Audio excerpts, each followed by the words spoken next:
Hari Om, Shri Gurubhyo Namaha. Let's start with a prayer.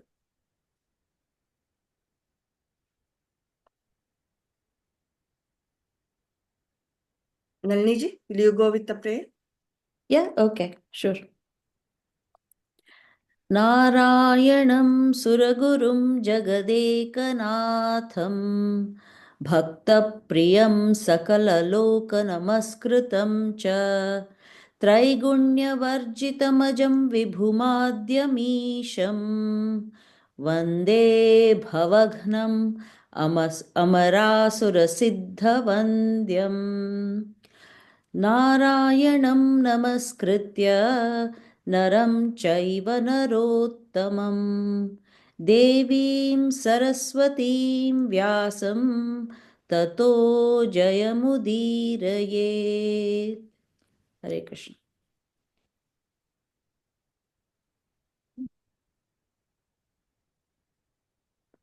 दिव्यमाल्याम्बरधरम् दिव्यमाल्याम्बरधरम् दिव्यगन्धानुलेपनम् दिव्यगन्धानुलेपनम् सर्वाश्चर्यमयं देवम् सर्वाश्चर्यमयं देवम् अनन्तं विश्वतोमुखम् अनन्तं विश्वतोमुखम् दिव्यमाल्याम्बरधरम् दिव्यगन्धानुलेपनम् सर्वाश्चर्यमयं देवम् अनन्तं विश्वतोमुखम् दिव्यमालाम्बरधरं दिव्यगन्धानुलेपनम् सर्वाश्चर्यमयं देवम् अनन्तं विश्वतोमुखम् दिवि सूर्यसहस्रस्य दिवि सूर्यस्य सहस्रस्य भवेद्युगपदुत्थिता भवेद्युगपदुत्थिता यदि भासदृशी सा स्यात् यदि भासदृशी सा स्यात् भासस्तस्य महात्मनः भासस्तस्य महात्मनः दिवि सूर्यसहस्रस्य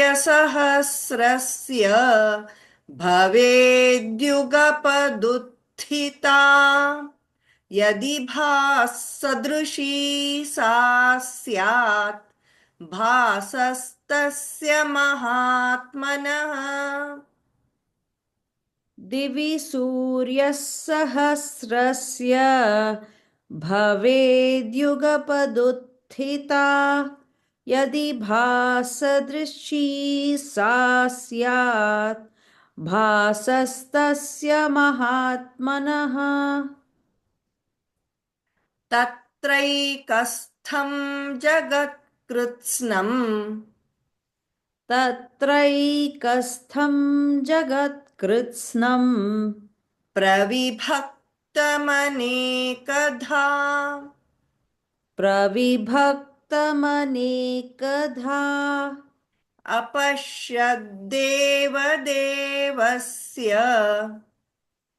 अपश्यद्देवदेवस्य शरीरे पाण्डवस्तदा शरीरे पाण्डवस्तदा तत्रैकस्थं जगत्कृत्स्नं प्रविभक्तमनेकधा अपश्यद्देवदेवस्य शरीरे पाण्डवस्तदा तत्रैकस्थं जगत्कृत्स्नं प्रविभक्तमनेकधा अपश्यद्देवदेवस्य शरीरे पाण्डवस्तदा ततः स विस्मयाविष्टः ततः स विस्मयाविष्टः हृष्टरो मा धनञ्जयः हृष्टरो मा धनञ्जयः प्रणम्य शिरसा देवम् प्रणम्य शिरसा देवम् कृताञ्जलिरभाषत कृताञ्जलिरभाषत ततः स विस्मयाविष्टः हृष्टरो मा धनञ्जयः प्रणम्य शिरसा देवम् कृताञ्जलिरभाषत ततः स विस्मयाविष्टः हृष्टरो मा धनञ्जयः प्रणम्य शिरसा देवं कृताञ्जलिरभाषत अर्जुन उवाच पश्यामि देवांस्तव देवदेहे अर्जुन उवाच पश्यामि देवांस्तव देवदेहे सर्वांस्तथा भूतविशेषसङ्घान् सर्वांस्तथा भूतविशेषसङ्घान् ब्रह्माणमीशं कमलासनस्थम् ब्रह्माणमीशं कमलासनस्थम् ऋषींश्च सर्वानुरगांश्च दिव्यान् ऋषींश्च सर्वानुरगांश्च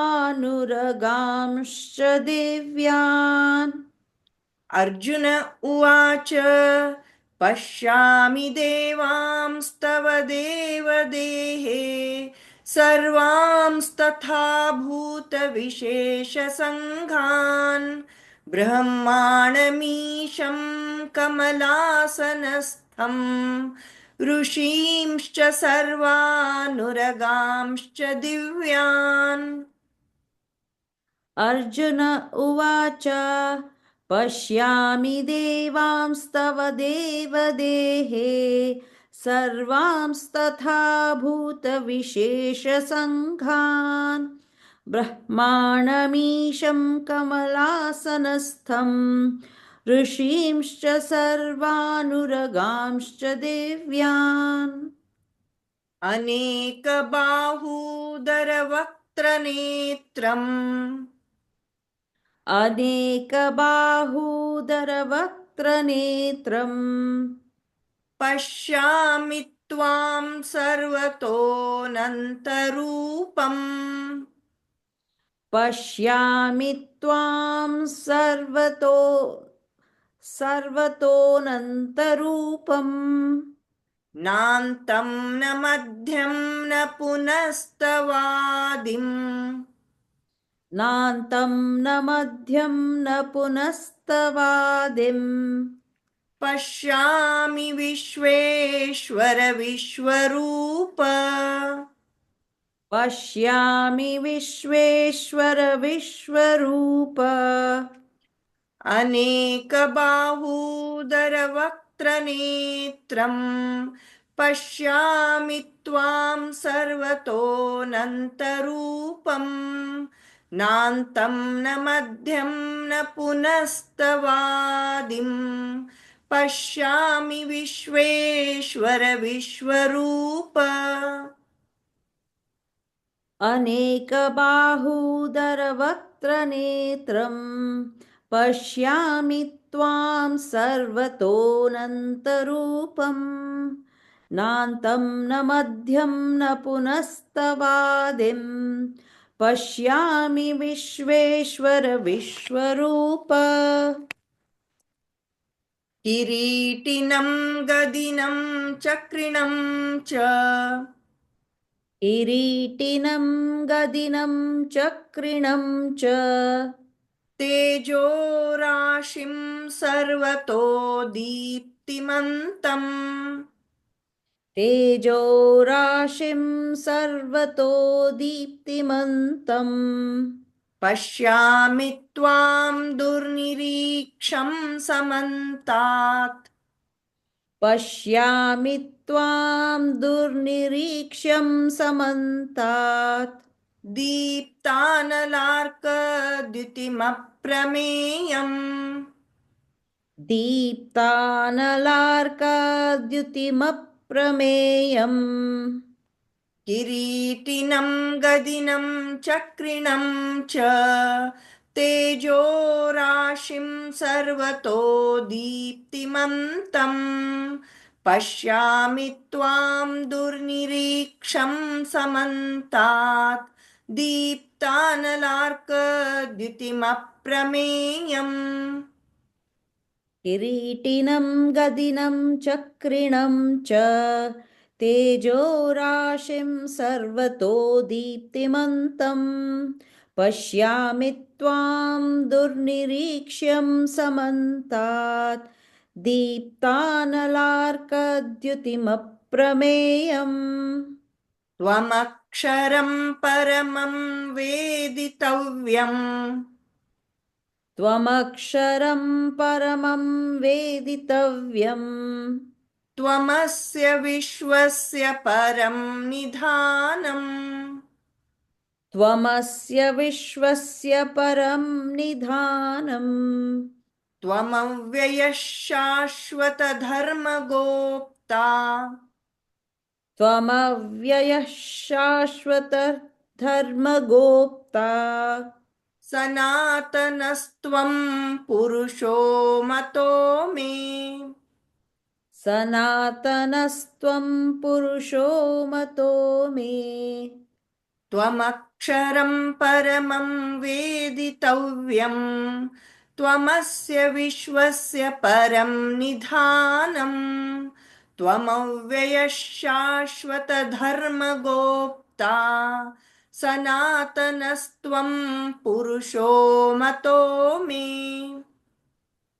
त्वमक्षरं परमं वेदितव्यम् त्वमस्य विश्वस्य परं निधानम् त्वमव्ययः शाश्वतधर्मगोप्ता सनातनस्त्वं पुरुषो मतो मे अनादिमध्यान्तमनन्तवीर्यम्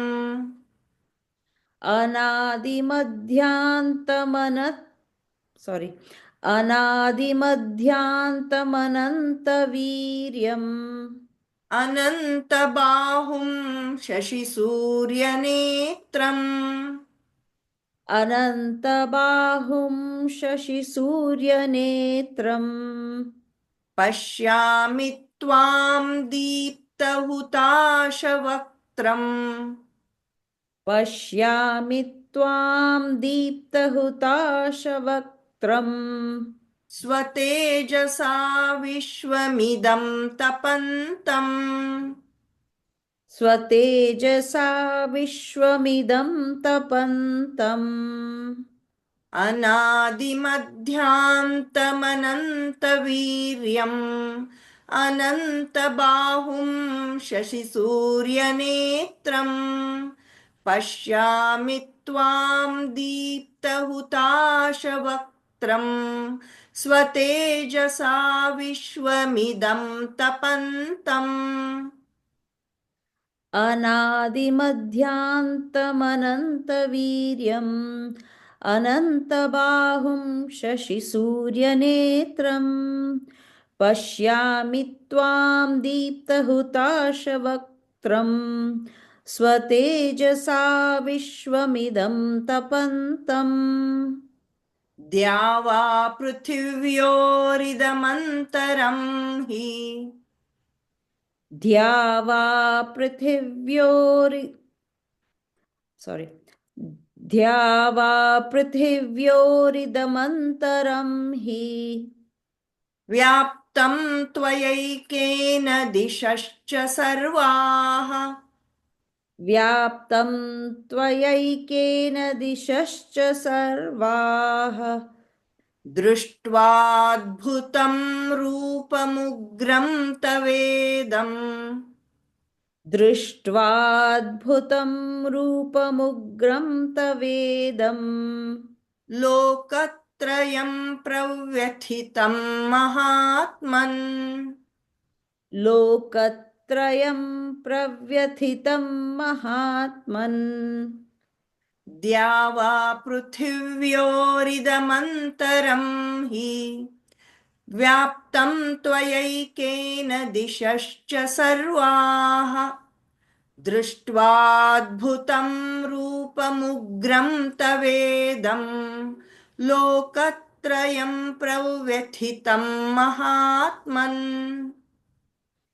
ध्यावा पृथिव्योरिदमन्तरं हि व्याप्तं त्वयैकेन दिशश्च सर्वाः दृष्ट्वाद्भुतं रूपमुग्रं तवेदं लोकत्रयं प्रव्यथितं महात्मन्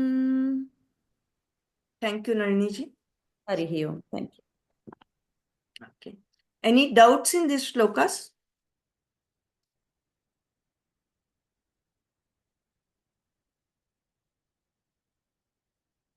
Okay. So let's go to practice then. Last week shloka, Shushruji.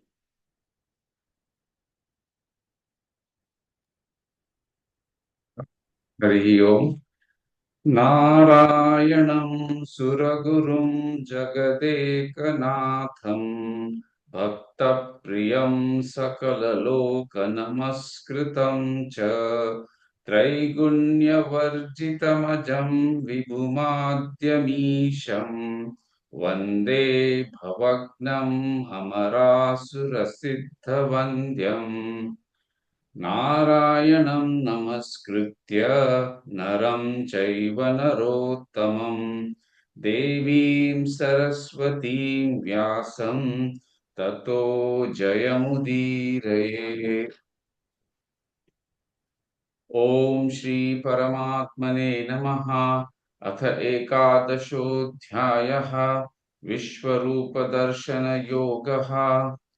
Arjuna उवाच मदनुग्रहाय परमं गुह्यमध्यात्मसंज्ञितं यत्त्वयोक्तं वचस्तेन मोहोऽयं विगतो मम भवाप्ययौ हि भूतानां श्रुतौ विस्तरशो मया त्वत्तः कमलपत्राक्ष महात्म्य अपि चाव्ययम् एवमेत्यात्ततत्त्वम् आत्मानं परमेश्वर द्रष्टुमिच्छामि ते रूपम् ऐश्वरं पुरुषोत्तम मन्यसे यदि तच्छक्यं मया द्रष्टुमिति प्रभो योगेश्वर तथो मे त्वं दर्शयात्मानमव्ययम् श्रीभगवानुवाच पश्य मे पार्थरूपाणि शतशोऽथसहस्रशः नानाविधानि दिव्यानि नानावर्णाकृतीनि च पश्यादित्यवसून् रुद्रान् अश्विनौ मरुतस्तथा बहून्यदृष्टपूर्वाणि पश्चाश्चर्याणि भारत इहैकस्थं जगत्कृत्स्नं पश्चाद्य सचराचरं मम देहे गुडाकेश यच्चान्यद् द्रष्टुमिच्छसि न तु मां शक्यसे द्रष्टुम् अनेनैव स्वचक्षुषा दिव्यं ददामि ते चक्षुः पश्य मे योगमैश्वरम् संजय उवाच एवमुक्त्वा ततो राजन् महायोगेश्वरो हरिः दर्शयामास पार्थाय परमं रूपमैश्वरम् अनेकवक्त्रनयनम् अनेकाद्भुतदर्शनम् अनेकदिव्याभरणम् दिव्यानेकोद्यतायुधम्. Thank you, Sushruti. So let's go to today's shlokas then.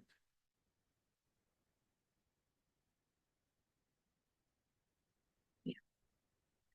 So anybody to start with? First two shlokas. Two I'll shlokas. start. I'll do the first two. दिव्य आल्याम्बरधरम् दिव्यगन्धानुलेपनम् सर्वाश्चर्यमयं देवम् अनन्तं विश्वतोमुखम् दिवि सूर्यसहस्रस्य भवेद्युगपदुत्थित यदि भास्रदृशी सा स्यात् भासस्तस्य महात्मनः. Yeah, in shloka 11, it is Divya Malyam Baradharam. Okay. दिव्यमाल्याम्बरधरम् दिव्यगन्धानुलेपनम् सर्वाश्चर्यमयं देवम् अनन्तं विश्वतोमुखम्. Hare Krishna. Next two. तत्रैकस्तं जगत्कृत्स्नं प्रविभक्तमेकदा अपश्यद्देवदेवस्य शरीरे पाण्डवस्तदा Next one as well, please. ततः स विस्मयाविष्टः हृष्टरोमा धनञ्जय प्रणम्य शिरसा देवं कृताञ्जलिरभाषत. अर्जुन उवाच पश्यामि देवांस्तव देवदेहे सर्वांस्तथा भूतविशेषसङ्घान् ब्रह्माणमीशं कमलासनस्थं ऋषीञ्च सर्वानुरगांश्च दिव्यान् अनेकबाहोदरवक्त्रनेत्रम् पश्यामि त्वां सर्वतोऽनन्तरूपं नान्तं न मध्यं न पुनस्तवादिं पश्यामि विश्वेश्वर विश्वरूप.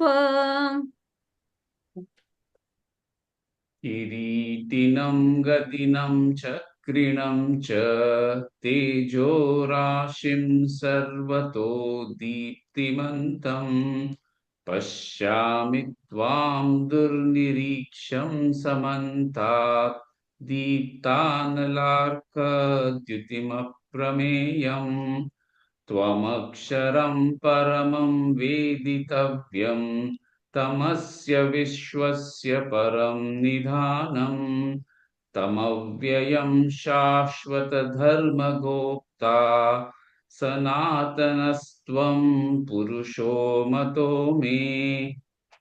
Yeah, it's 18th shloka. Tvamavyaya Shashvata. त्वं वयश्शाश्वतधर्मगोप्ता सनातनस्त्वं पुरुषो मतो मे.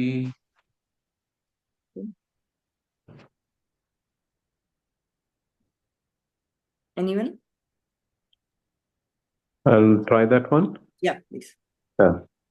अनादिमध्यान्तमनन्तवीर्यम् अनन्तबाहुं शशिसूर्यनेत्रम् पश्यामि त्वां दीप्तहुताश्वत्वक्त्रम् Deepta Hutasha Vaktram.